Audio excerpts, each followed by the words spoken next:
Happy Tuesday, everyone. Welcome into another edition of Final Whistle. As always, I'm your host, Blaine Spencer, and with me, alongside me today is Patti from Rutgers Rivals and NJ.com. Ryan, how are we doing today? Thanks for coming on.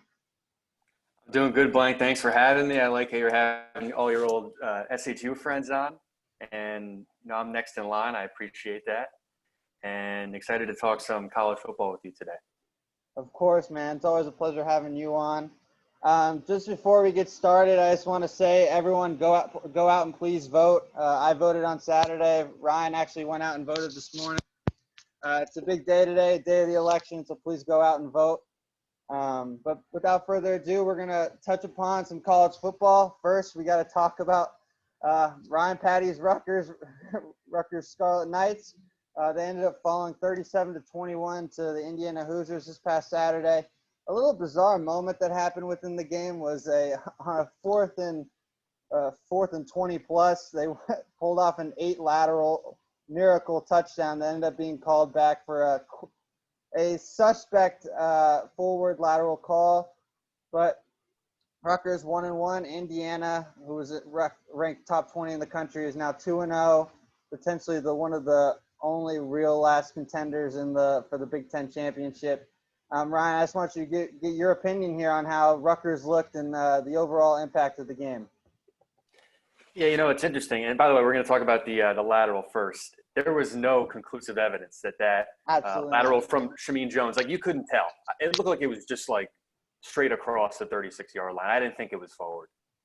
So, there was no conclusive evidence, but they saw him catch it at the 36 and a half. So they're it might have been forward, but there was the Indiana player right in the way, so I didn't think so. But, they hung around in there. If there were a couple, different decisions Schiano made, I think they would have, kept it even closer. But a lot of the recruits are still very optimistic with this team that I talk to.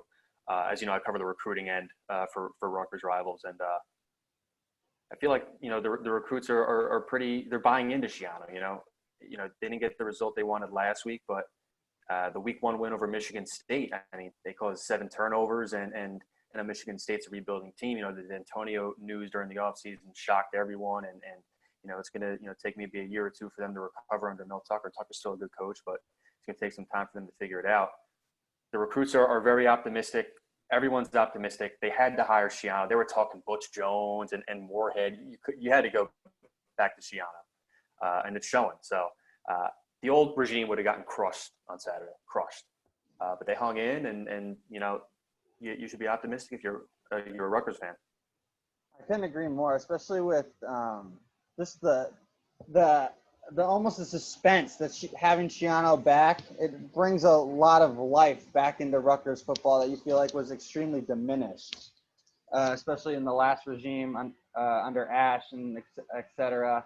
And he has that winning formula. He's done it before there at the program. I feel like that's a huge bonus and repertoire that he's able to especially unfold with the new recruits that, hey, we're going to go back to our winning ways. And I feel like that's one of his bigger recruiting points. Is that how you see it?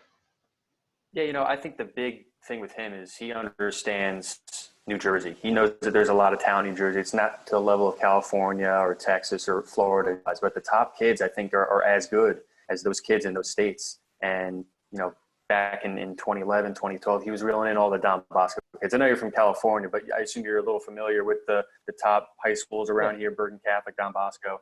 He was reeling in all those kids. And, I don't know if he's quite there yet, but it's getting back to where those kids are starting to believe.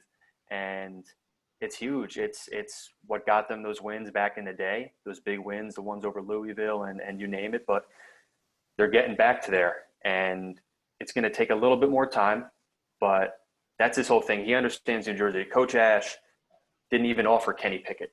Coach Flood didn't even offer Maurice French. Those are 2 kids so close to your school who go on and they're one of the best players in their conference. And Kenny Pickett's one of the best arms in the country right now. So I think Schiano just having that Jersey understanding is huge moving forward.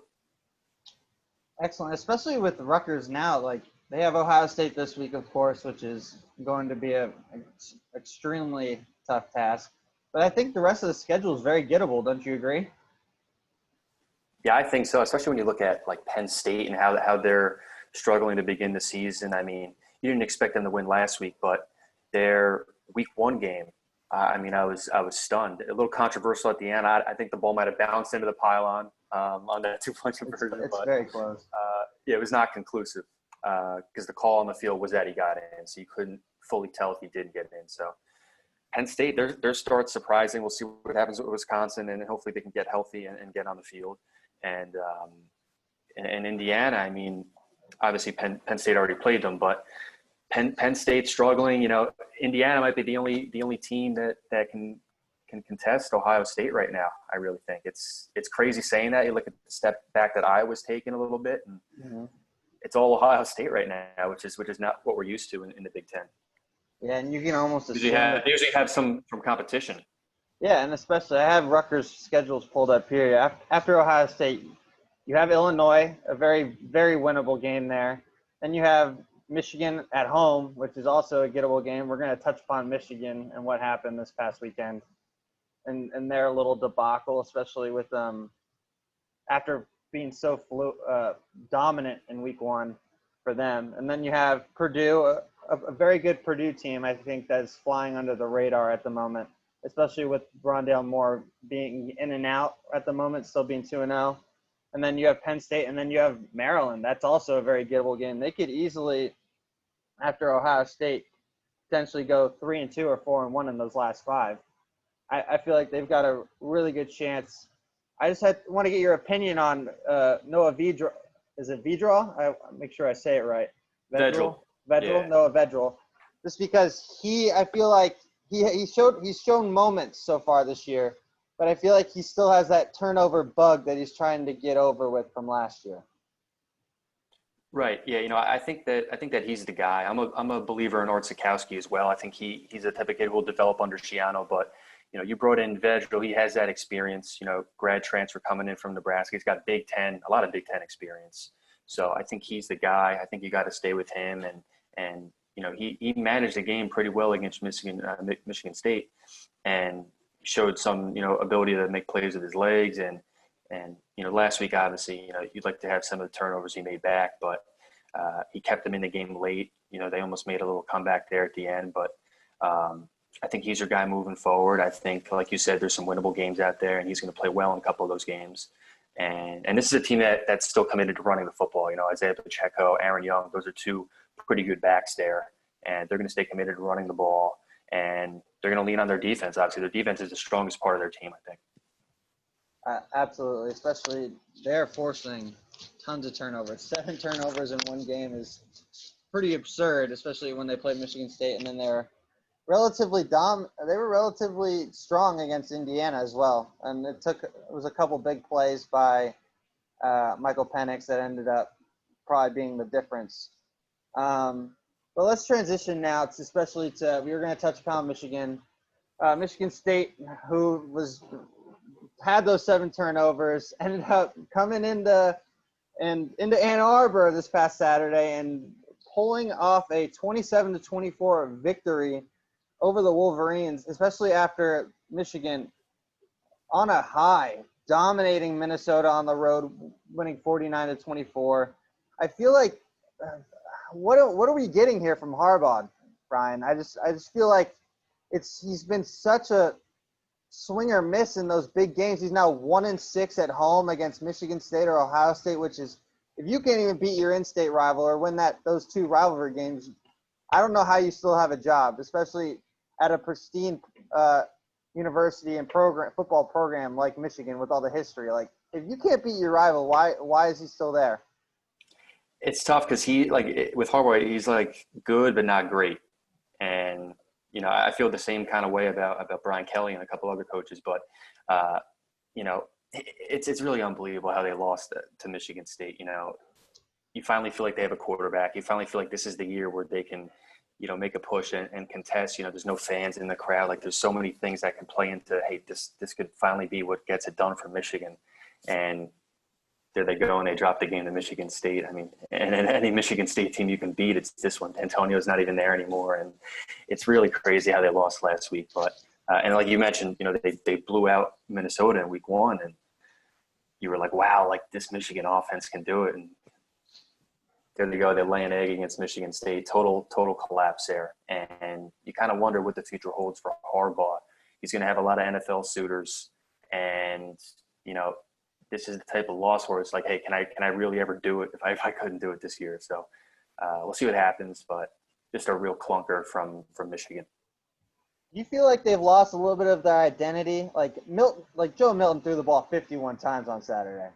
Like, that is not what I imagine in a Harbaugh system. I remember Stanford, San Francisco, being a West Coast guy. You're lining up 6 or 7 linemen, and you're running it down their throat. And they've got a plethora of running backs, of quality running backs that could end up just take the air and take the will out of like a Michigan State or another team, especially in the Big Ten. Do you feel like he's become too reliant now on trying to be a team that he's not trying to try these too many different offensive schemes? What do you think there? Yeah, it's weird seeing him kind of abandon the run game a little bit, but Milton's a good quarterback, and I think he has confidence in him. Maybe he thinks that throwing the ball is what's going to get it done, and with Milton you can do it, but like I said, I'm really stunned. I mean, if you're a Michigan fan, what kind of hope do you have after last week? I mean, that's just a punch in the gut. It really is.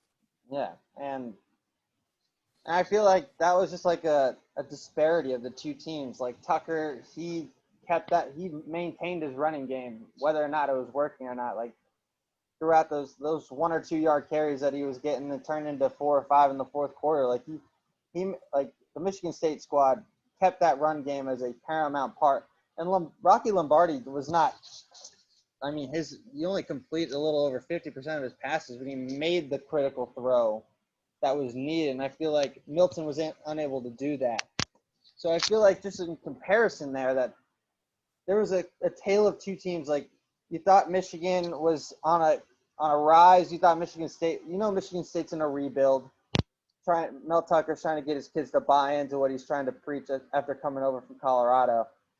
But it almost seemed like that as soon as the score was at halftime and Michigan State had a chance, you almost felt like that they were going to somehow squeak it out, especially with just how Michigan struggles in close games. And I feel like we learned a lot as well about them, even though they blew out Minnesota. We learned a lot about Minnesota, though, too, especially losing to Maryland in overtime on this past Friday night. So what do you think about Michigan State's future here? Yeah, you mentioned the staying committed to the run, and I think what you were trying to say is that, like, that's usually what Harbaugh does. It was kind of they switched the two game plans, and I think what made Michigan State do that was how bad they protected Lombardi last week. I mean, so many forced fumbles there by Rutgers, and every time they drop back, if you're a Michigan State fan, you felt worried, like they can't block. These kids are dropping balls, they're fumbling, and I feel like that's what made Michigan State say, hey, we're gonna put the ball in the air a little less this week, and we're gonna run the ball and keep Michigan's offense off the field, and that's what I think got it done. But overall, it was just a really bad collapse for Michigan, and I think that Michigan State, rebuild wise, it's going to start coming along, and wins like that are definitely going to get recruits to stay on board, because week one definitely had some kids cringing and wondering, hey, am I making the right decision coming here? And I think this win definitely backed it up. This Michigan State team's not gonna lay down. I agree. I feel like that one thing that Mel Tucker brought over from Colorado, and especially in that Rutgers game, they'll play hard till the final whistle. They're playing for them, which I think is a huge component, especially in a rebuild, trying to get your kids to buy in. So I feel like that Rutgers game definitely having them try and stay and be competitive helped them carry over that momentum into the Michigan game. But lastly, we're going to transition to the team that probably is the only chance for the playoff in the Big Ten, which is Ohio State. And they were really dominant against Penn State. I mean, this 38-25 score does not indicate how that game actually went. Ohio State was dominant throughout. I feel like there was that little questionable call at halftime with putting time on the clock. That wasn't even questionable. That was just the clock. They did not start that clock. There was just no chance. Like, he stood there for 2 seconds. And easily. And then they scored that touchdown, and at the end of right when the third quarter opens up, and you're like, maybe we have a game here, but it never really felt like there was a game. And Justin Fields has opened up dominant. What do you go for? He went for 28 of 34, 318, 4 touchdowns. Chris Olave ended up having 7 catches, 120 yards, 2 TDs.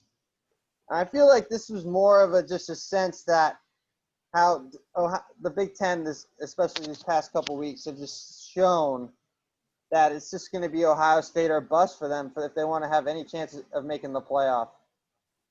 Right. Yeah, no, it runs through Ohio State, obviously. And like we talked about, I'm surprised that the competition's not as good as it has been in previous years when you look at the expectations Michigan had and Penn State still had expectations. But, Ohio State is just dominant right now. And I think that Justin Fields put himself as the number 2 guy in this year's draft, like these past 2 weeks without question. And I mentioned it on Twitter yesterday. Like, I was a little skeptical. I mean, you look at guys like Mitch Trubisky and you're like, okay, maybe 1 year is not enough, film to convince you that he's the guy, that high in the draft. But Fields has proved it 100%.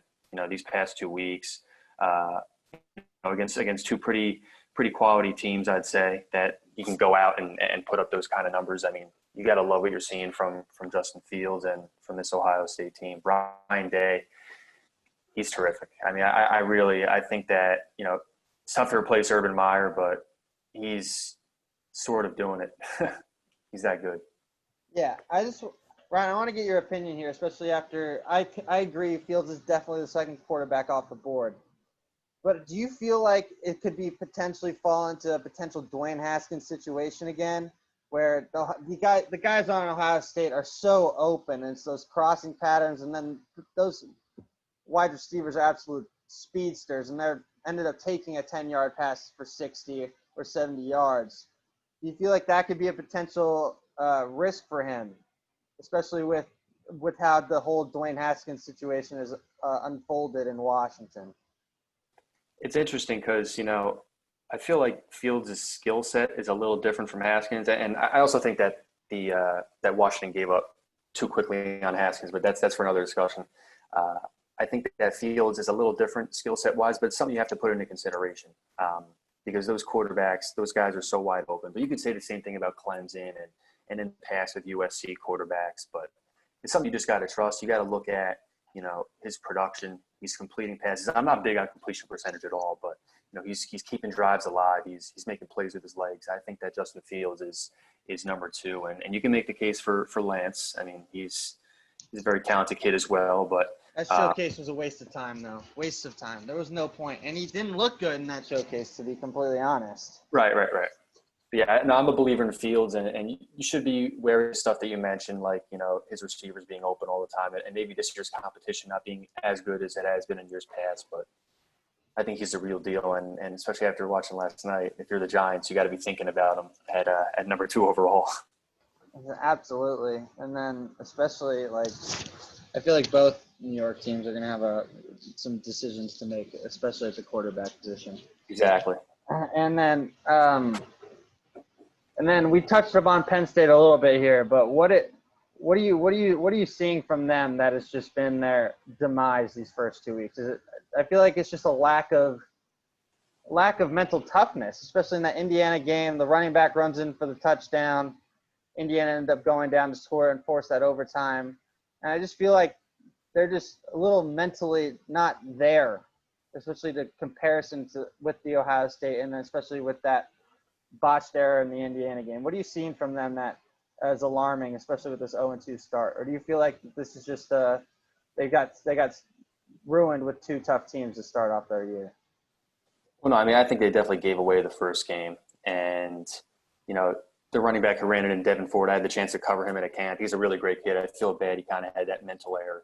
That's not something you necessarily coach a kid, though. But knowing James Franklin, he's going to, tell those kids, like, the situation that happened and kind of just the knowing and the awareness to go down in that situation. It's not something you coach, though, but it's something that Franklin is going to try to find a way to coach so that doesn't happen again. That was a devastating loss, and it kind of, I'm not going to say it derailed their season, but it's got them off course right now. They're 0-2. It's not something Penn State's used to, but they're going to turn it around. I think I'm not going to say they're going to right the ship, but they're going to win a couple games. They're going to get, back on track mentally, I'd say, and figure out a way to make the most out of this season that's kind of, at least playoff-wise, already over, and Rose Bowl-wise. I agree. And then, especially with just Franklin's a great coach. Like what he's done there and made them relevant very, very quickly. He had Barkley, he had McSorley. He's got a quarterback in Clifford. I like Sean Clifford. I think he's got some talent. I just feel like they just need to figure out the best way. They're running him too much. I feel like is one of the components. He's just getting too many carries and taking too many hits. I feel like they need to focus more there. But I think they're going to be okay. They'll figure it out. But I think they have a good chance of being able to run the table as well. I mean, especially with the rest of the schedule setting up for them. And they got through the two toughest tests. And then just for the last little Big Ten question, Ryan, what do you think? What's the game for the year for the rest of the schedule? Is it going to be a Wisconsin-Ohio State championship game? Do you think that Ohio State-Indiana game? What do you think here? What would you go with? I would say it's got to be Ohio State-Wisconsin because, Wisconsin isn't really healthy right now, obviously, and we want to see what they look like. But, I mean, that's always the matchup you look for, and Ohio State might be better than they've been in previous years because they get the quarterback back, they get a bunch of other kids back. But I would say it's got to be Ohio State-Wisconsin, and like we talked about with Penn State, they're going to win a couple games and stuff like that, and they're really not as bad a team as they look right now. They're still going to finish the season with only 3 or 4 losses, but it's got to be Ohio State-Wisconsin. I think that's the game that everyone's looking at. I like Indiana, but I think Ohio State. I mean, it took everything for Indiana to beat Penn State. Penn State had the ball for like 41 minutes, and it took everything from Indiana to win. So I think Ohio State will handle Indiana, and it's going to come down to that last game. We'll see what Wisconsin's made of. They're obviously going to keep trying to run the ball. That's what they do. And we'll see what they're made of in that last game. But that's got to be the game for sure. I couldn't agree more, Ryan. I feel like with the whole COVID situation that Wisconsin's going through, once they figure it out, you really want to see what they look like because they have 2 stud quarterbacks now with Graham Mertz and Jack Cohn. You have 2 1A and 1B like starters for that right. squad, and then they're the one team that I know their identity. They're gonna pound you. They're just gonna run you until you've given up, run it down your throat. Yeah. So I feel like that's a very interesting, different lack of strategies there with the ground and pound of Wisconsin with the spread in Ohio State. Let's transition now to around some other conferences, touch upon a couple components here. Definitely the biggest upset of the weekend was Oklahoma State going down 41-34 to Texas. I feel Oklahoma State, they gave that game away. 4 critical turnovers that led to 21 Texas points. That ended up being a critical difference in there, trying to be able to win that game. And then especially at the end, Oklahoma State had the ball down at the 20-yard line. Spencer Sanders ended up trying to run and get a first down. He ended up coming short instead of trying to take 2 shots to the end zone, which forced them to kick that field goal. I feel like they definitely had a chance to win that game at the end, but I feel like their management down in the red zone was a little bit suspect there. And I feel like the Big 12's done, in my opinion. Their shot of the playoff is now gone. Oklahoma State was their last chance. You have Texas with 2 losses. You have Oklahoma State now with a loss. Iowa State has multiple losses. Oklahoma's got multiple losses. Kansas State ended up losing this past weekend to West Virginia, getting routed by West Virginia. Is the Big 12 done, Ryan?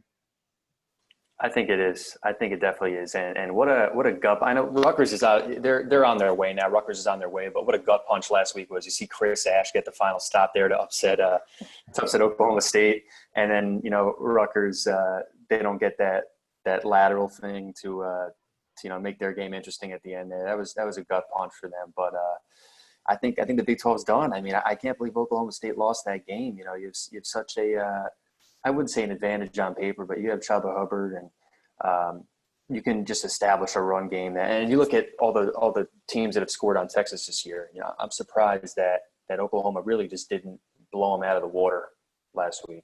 with how explosive their offense can be. And you're right. The Big 12 is done. I can't believe Oklahoma lost those 2 games to begin the year. There's just certain things that are just amazing me right now with that conference. Yeah, I agree. Especially, and I feel like that was for Texas though. Todd Herman saved his job. Yes, I feel like that was a huge win.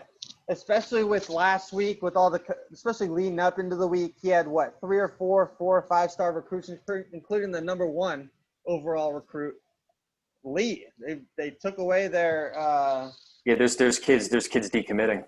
Yeah, he had a lot of decommitments last week. I feel like that at least held on to his job and he definitely kept some more commitments and potentially could reel back in those decommits. It's highly unlikely, but he's got an opportunity now to potentially do that. What are you seeing in Todd Herman, especially with Ellinger and all that? Especially what is Texas at the moment? Are they just a mediocre football team? I think that's how I see him, because you see how good their offense can be, and then their defense gives up a big play, or their offense makes a mistake, and then their defense makes a big play. So it's really a mixed bag right now. I think they have a lot of talent that just needs to kind of gel a little bit. And I think the bar was set a little too high for them this offseason, but I think they're going to figure it out. I mean, we've been saying that for like how long now with Texas? Oh, they're close. Since Mac Brown left. Exactly. And yeah, man, I think it's going to take some time, but they're going to figure it out. They're recruiting like they used to. I think that's the big thing. They're recruiting really well. So I think they're going to, it's going to take some time, but look at the step back Oklahoma's taken, and Oklahoma State right now, obviously that's a devastating loss that can ruin your season. So we'll see what they become, but the Big 12 is a total crapshoot right now. Who knows what to expect the rest of the way. And right now, unbelievably, Texas is 3rd in their state. Could you believe that? Yeah, like TCU beat them head-to-head already. And Gary Patterson, as soon as they've entered the Big 12, they have had Texas's number. It is ridiculous. Like, they couldn't beat them before they entered the Big 12, and now they can't lose to Texas, which is absurd. Then you have Texas A&M out of the ACC. I feel like Jimbo Fisher has finally turned the corner there with them a little bit, which is crucial. And then, I mean, Baylor's a wash at this point. But still, based off of who you're playing and who you're beating, they're 3rd in their state, which is a little absurd there. As I mentioned, transitioning to Texas A&M, a little bit look at the SEC here. Alabama, as always, dominant, beating a Mississippi State team that has just fallen apart. But I feel like we're too high on them, especially after realizing how bad LSU is this year. I just want to get your take, Ryan, on for who do you think is the team to challenge Alabama after they've already blown out A&M, and they beat Georgia convincingly. Who's the biggest component? They're not going to play Texas A&M again, so it's going to be Georgia or potentially a Florida team. What do you see here? Yeah, no, and you actually going back to Texas Tech took them down to the wire too. So I know another they team could have easily lost to that team. They could be 4th in their own state. Oh, exactly, but to challenge Alabama, I'd have to say it's still Georgia, and we talked about it before. I think it's a different Georgia team in years past because their offense is even worse, and that's saying something because you had Fromm, who was pretty much, when you look up game manager in the dictionary, that's Jake Fromm's picture comes up. Jacob Eason was okay. I would say the offense was a little more explosive with him, in the few games we saw with that. But it really comes down to, can Georgia score points? And in a conference that's really starting to pick up offensively, you look at the turnaround Florida has offensively. I mean, Florida can score 50 on every given day. And you look at, obviously LSU's taking a step back, but you saw what they did last year offensively, probably the best offensive team in college football history. And yeah, so this conference that's really been all about, and they obviously bring in Mike Leach, into this conference, and in a conference that's been all about defense, to have this kind of offensive wave is crazy. And Bama's always shown that ability, like even in previous years, like McCarron's put up 50, and Greg McElroy, you name it, all their previous quarterbacks have shown the ability to score points. And, we got to see something from Georgia, but I think it's got to be them. It's got to be them. And I know, Ryan, we talked about this before we came on. And how many times did they just collapse against Bama? Like Georgia has a lead in their meeting, and they collapse. So it's in their DNA now. I feel like that's their new hurdle to overcome. I feel like they have to either come back from behind and win, or they need to figure out how to win from start to finish. Because like them getting in front has not worked well for them so far. And I know we last week you can only put up 14 on Kentucky. 14 on Kentucky. Like right. Kentucky cannot score for their life, and they were somehow in that football game. Like Kentucky has no offense whatsoever at the moment. Like it makes absolutely no sense. And we mentioned this before in our little meeting here. Why haven't they gone to JT Daniels from USC? I'm a West Coast guy. I've seen him up close. Like that kid can make every throw. Every throw. Yeah, no, his ceiling is very, very high, and like I talked about, you're talking about teams that can score points. He's the type of kid who can keep you in games, and it's really puzzling what Georgia's doing with their quarterbacks. JT Daniels, he's a 5-star, he's on the bench, and then you got the kid Carson Beck, and the other kid I'm blanking on his name right now, another 4-star. They're bringing in Brock Vandagriff next year. You're wondering like what are they doing with these quarterbacks here? Why is Stenson Bennett in the game over these kids? And it's just really puzzling, especially after last week, 14-3 against Kentucky. You've got to think about making a change. And Kirby Smart, he's a great coach, but he's got to figure out a way to get more out of his quarterback position. It's always been a problem. And we've already seen what DeJuan Mathis can do, and that was brutal. Right. Played against Arkansas. Like he doesn't need. I feel like the component of Jamie Newman opting out has really just thrown that quarterback carousel through the window. Don't you agree there? Especially him coming over from Wake Forest. You thought you had a solid guy. You knew what you were getting from him. He's got arm talent. He can run. I feel like him opting out has really just threw Kirby Smart a curveball there that he was not ready for. Right. It's interesting because he was supposed to be the guy. He was supposed to step in. But, I mean, you even look back and Kirby, you're not even sure that they'd be able to handle that correctly because Kirby picked Fromm over Justin Fields. I mean, look at that decision that he made there. And I was blanking on Mathis before. I would even take him over Stetson Bennett right now. I mean, like last week should be just huge red flags about your offense. And if you want to take down Georgia in that SEC championship games, I think that's still going to be the matchup. I don't believe Florida can beat Georgia. They play this week, so that's this week, so that's going to be huge. A couple of big games this weekend. Right. I think that I'd still give Georgia the edge there, and it's going to come down to that last game, like it always does every year, just like Ohio State, Wisconsin, and it's always that classic conference championship matchup, and they got to figure it out at the quarterback position. That's Georgia's hurdle the past 5 years? Yeah, and I think from what I've seen from Bennett, he's got way too low of an arm angle for his height. His arm angle's really low. He's got like almost like that side arm or like your drop down to the 3/4 release point, and that's he's hitting linemen in the back of the head sometimes on those crossing patterns. Right, and you look at a kid like Baker Mayfield. He's small, but he would at least stand tall in the pocket, and he doesn't throw like 3/4. He throws over the top, and it's just really Georgia's just got to figure it out offensively. That team recruits too. Look at the receivers they have. I mean, that team recruits too well, and has too many big play kids to do what they're doing offensively. They got to figure it out. What do you think about the rest of that conference? I mean, are you a believer in Auburn? Absolutely not. Especially after Bo Nix going at everybody on his team when he's making the mistakes. Right. Like I think they dominated LSU, which I was surprised by. Because I'm trying to think of another team besides Georgia and Florida. I can't. Texas A&M not gonna be able to play them again, but I thought they would be the best. I would pick them. I feel like they've kind of figured it out after that Bama game. They've started to show some offensive firepower, I think you're not going to stop Alabama. You need to be able to go possession for possession with them at this point, I feel like.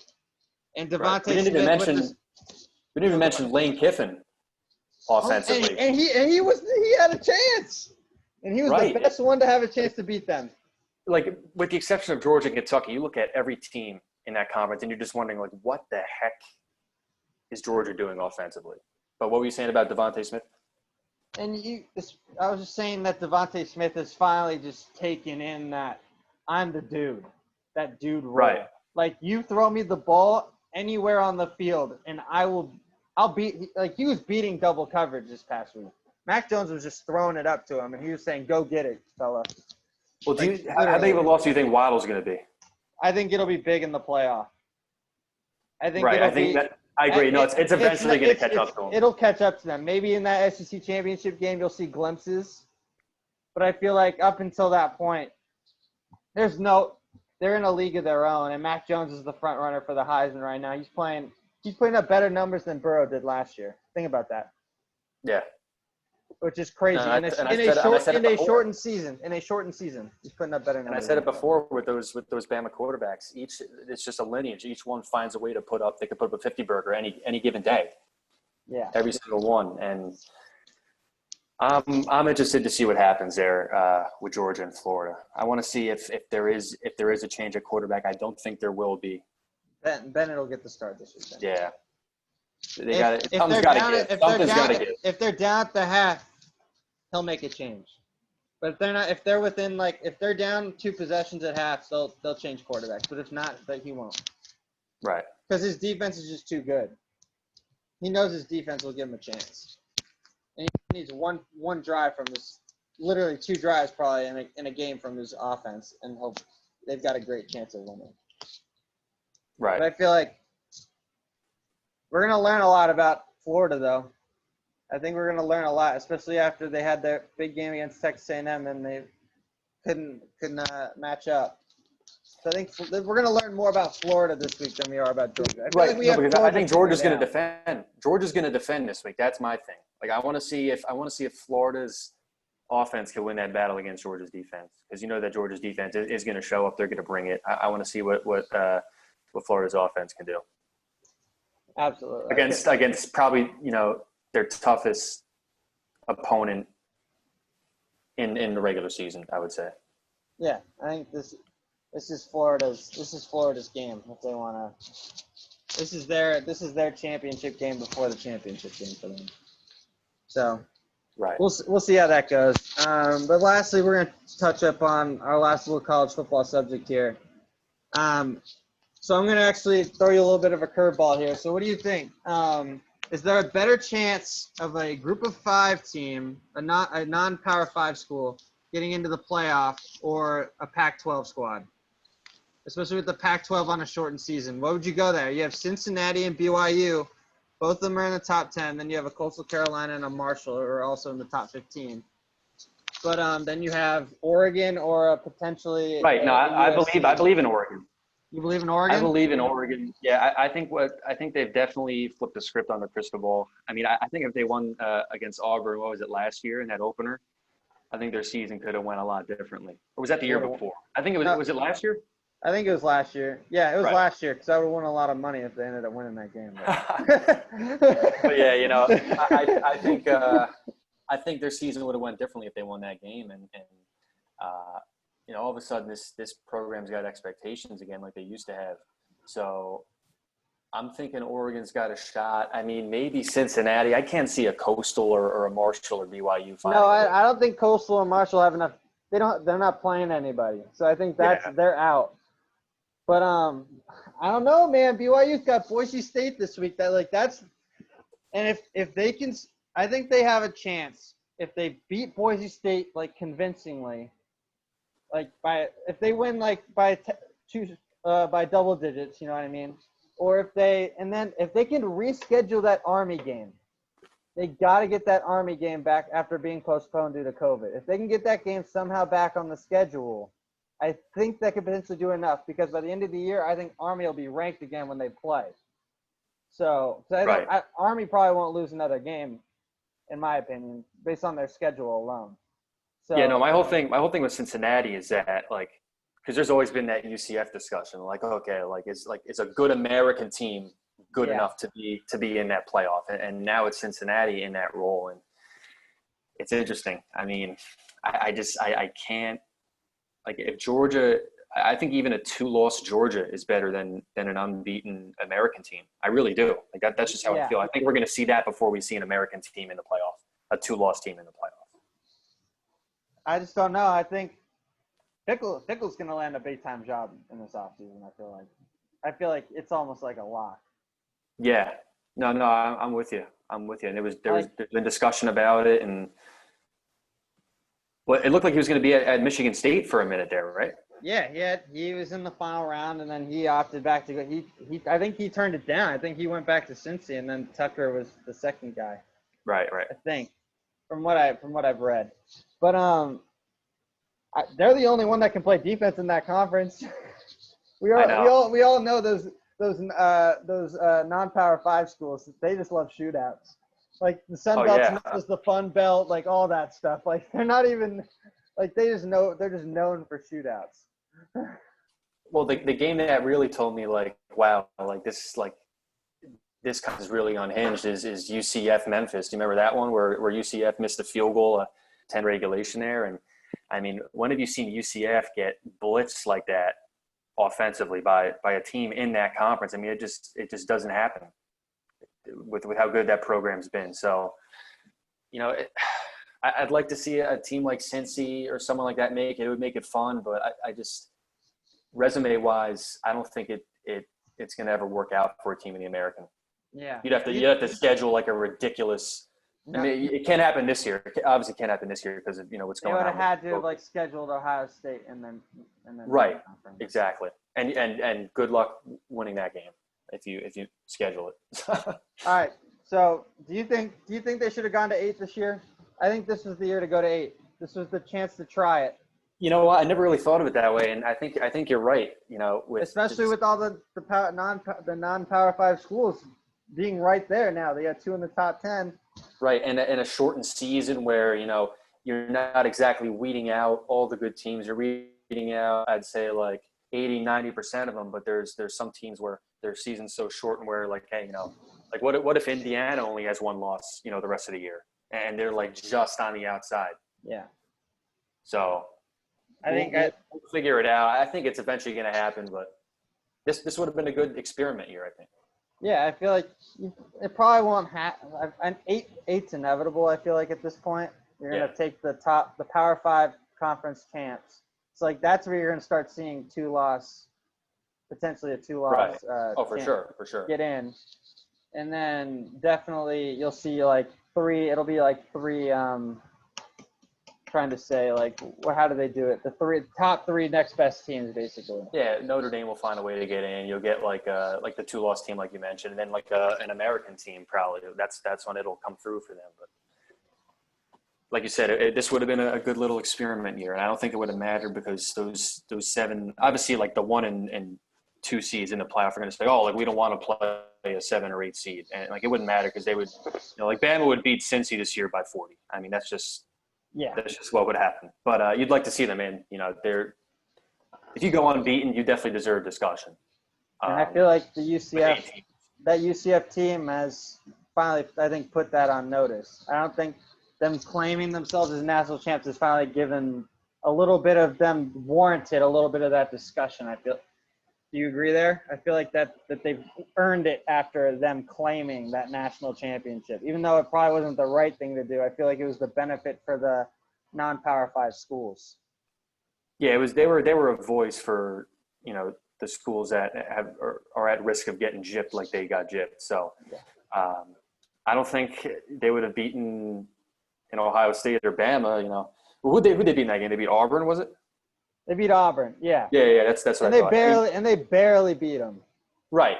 No, it was a huge win for that program. Yeah, huge win, but they had to play perfect to beat them. Exactly. They had a pick 6. They had a couple other turnovers just for them to even have a chance to win that game. Right, and I think it was Griffin who made a big play in that game too, I think, right? Yeah. Yeah, so Yeah, I mean, look, it was a big day for that program, and a big day for the non-power fives. But I mean, I think it's got to be 8 teams for one of those guys to get in. Absolutely. All right, so I know you're my college football guy, but my last segment is usually just giving a little bit of a Thursday night football pick. It's going to be really quick this week. It's Green Bay versus San Francisco. It was just announced yesterday that Jimmy Garoppolo and George Kittle are going to at least miss at least 4 to 6 weeks. They could potentially their season. I think the Niners season is over. This is going to be a statement game for Green Bay, especially after being manhandled by San Francisco last year physically, and then getting physically beaten down by Minnesota yesterday. I mean, not yesterday, but on Sunday. So I'm going to take Green Bay -5 here. This is a statement game for Aaron Rodgers. They need to play extremely well. And that Niners defense, the team's depleted. And Green Bay getting 5, I'm taking that there. I don't know, Ryan, if you wanted to give a little input on a little bit of the NFL. What do you Yeah, no, think? sure. I watch the NFL. I know. We've talked before about the NFL. I know you're my so college football guy, though, so I wanted to make sure right. that it was okay. No, exactly. No, I watch the NFL enough to be able to give my input on lines and stuff like that. And I was a happy camper last week watching Dalvin Cook destroy Green Bay. He's on my fantasy squad. Oh no. I was a victim of Dalvin Cook last week. It happens to everybody. I was a victim of Tyler Lockett last week, so and I was up by like a bunch going into that game, so that was bad. That was a bad loss, but I do think that Green Bay handles them. I'm interested though because of all the injuries that have happened to the Niners, their offensive line is pretty healthy, and that's the group that manhandled Green Bay in the NFC Championship game last year. So I'm interested to see if they can establish a run game and figure out a way to make this thing close. But Green Bay knows what's coming. Green Bay is going to put like 8, 9 guys in the box and dare them to run the ball and dare Mullins or Beathard, whoever they use, to put it in the air. And I think that Green Bay's offense is going to come to life a little bit. And I would take Green Bay. I think they'll win by 10 to 14 points. So the laying the 5 should be not a problem. I think Green Bay is going to wake up this week. And I feel like they have to, because especially they didn't go after anybody over the deadline yesterday. They didn't go get that receiver that everyone thought they would try and go get, which was a little bit of a surprise in my opinion. But Ryan, I want to thank you for coming on today. It was great having you. Appreciate you taking the time. Stay in touch, my man. Yeah, for sure, man. Glad you're doing all the the SHU carousel, I'll call it. Our old gang from back in school. Yeah, and it's just nice. We're able to hang out, talk a little bit of sports for a little bit, which is nice, and which is cool. And then last thing for everyone, again, today's the day of the election. Please go out and vote. I know this is an opportunity for everyone to get their voice heard, so go out and vote. This was your Tuesday edition of Final Whistle. Check out me on Friday with another episode. All right. Again, Ryan, thank you for coming on. Absolutely, Blaine. Thank you. All right. Have a good day, everyone.